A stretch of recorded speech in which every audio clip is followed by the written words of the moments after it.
حديث الساعة. طبعا هو مشكلة، أنا سابقا تحدثت بأن مشكلة بالعراق مو مشكلة سياسية، عندنا مشكلة أخلاقية، مشكلة اجتماعية موجودة، مشكلة ثقافية بصراحة. هذه الحادثة احنا شنو الإجراءات المفروض تقول، شنو الإجراءات اللي قامت بها الوزارة، هم المفروض يسألون شنو قامت بالوزارة. أنا الفجر تقريبا بعد السادسة الفجر قمنا بالإجراءات، سحب اليد العميد. كلفت رئيس الجامعة يعني بالفجر تقريبا الساعة 6:05 والله، قال لي أنا بالجامعة، قلت له اسحب السيرفرات. طبعا سحبناها لأجل شيء، قضية واحدة، بأنه لا تكون هناك تشهير ببعض الأشخاص، فتيات، خصوص الفتيات، لا يصير بها يعني الجانب التعرف. شلون اكتشف الامر؟ طبعا هو الصور هسه انا اقول لك، بس خليني اقول لك على الحل. مو هي الروايات عده اللي ظهرت لا هسه اعطيك الروايه الصحيحه، معاليك من يسمعون منك الموضوع مختلف. هسه اعطيك الروايه الصحيحه. هاي المشاكل تصير بامريكا باوروبا وغيرها، وتصير حتى على مستوى الابتدائيه المعلمين، وتصير مو صحيح؟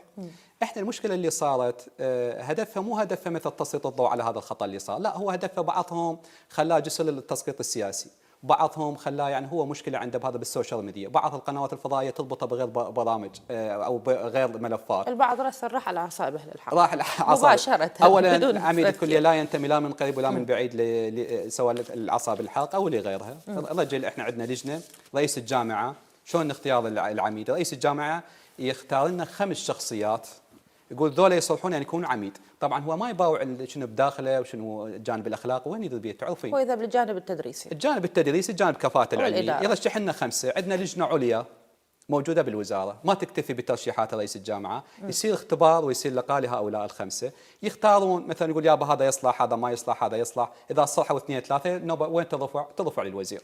شوف القنوات. الوزير ايضا يشوف مثلا راي اللجنه، راي رئيس الجامعه، وضعيته، هو يعرفه ما يعرفه، كاريزما ما عنده، كاريزما ما عنده كاريزما، يرفع اسم واحد من الدوله رئيس الوزراء. دولة رئيس الوزراء أيضا هم يسأل يشوف هذا يصلح ما يصلح، شوف هاي القنوات كلها، فكلها هو مر عليها موافق. هذا واحد. ثانيا الحالة اللي صارت قلت لك، هو طبعا الكاميرات موجودة في داخل كل الجامعة وداخل المكتب مالته، فهو كان موجودة الكاميرا، هو يعرفها يعني كاميرته موجودة يعني، بس ما مطفيها. كاميرته اللي هو يعرف هي مربوطه بالسيستم الرئيسي للجامعه، بالسيرفرات بس، يعني مو هو حاطه شخصيه لا لا لا لابتزاز الطالبات كما لا لا لا لا لا، وحتى اللي صار هذا كلام مبالغ به وغير صحيح. فالمهم هي الكاميرا مالته موجوده، فما اعرف ليش هسه ما مطفيها كذا، المهم باقيه تشتغل.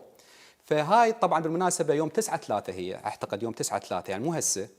فهذه السيرفرات مربوطه تقريبا على 4 موبايلات، مربوطه على الواي فاي.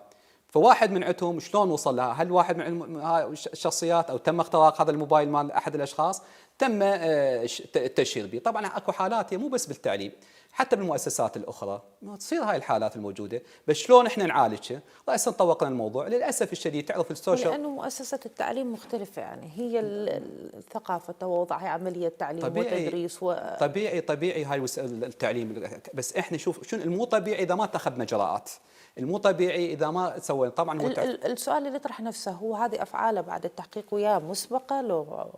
لا هو قبل هاي ما عنده رجل يعني، ما عنده ما عنده لا اي لا فاعل. ما عنده حتى الاخوان انا سالتهم حتى بالتحقيق الامني وغيره، قال اصلا ماكو كان مؤشر اي سلبي بهذا الاتجاه.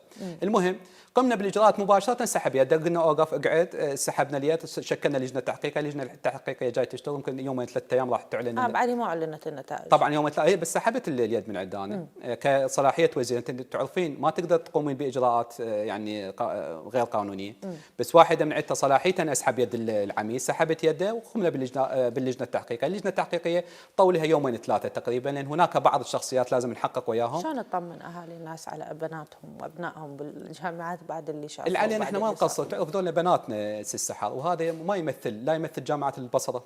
والانسان المريض هو تخليه بكل مكان هو مريض، وهذا المريض سواء كان بالجامعه او بالداخليه او بالدفاع او اي وزاره من الوزارات او بالتاكسي او حتى بداخل البيت، الانسان نفسيته المريض مريض.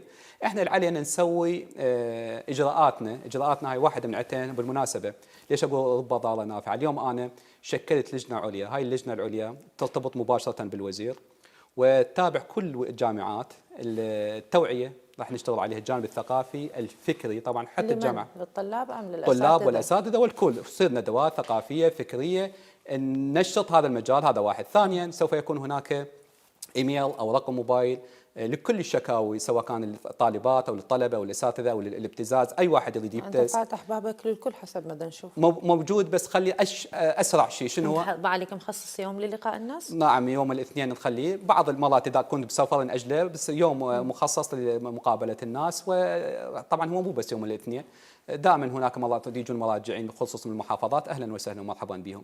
بس احنا راح نخلي فد شيء، مثلا تعرفين مرات تصير حالات ابتزاز، ربما الطالبه او الاستاذه ما تقدر توصل، تستحي، تخجل، بهذا الجانب تعرفين الوضع الاجتماعي.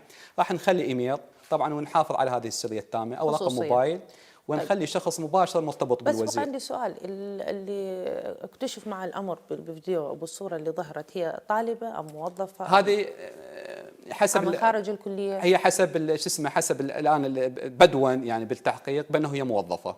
ليست طالبه. لا هذا مو يعني، هذا اللي صار لا يعني بيها ابتزاز وكذا، هسه بدوا يقولون موظفه. بعد هي ما تعرفين التحقيق بعد ما مخلص. لكن ما اجتكم شكاوى من طالبات اخريات أبداً. انه فعليا لا مارس معهم او حاول معهم لا الابتزاز؟ لا لا لا لا ابدا على الاطلاق؟ ابدا على الاطلاق.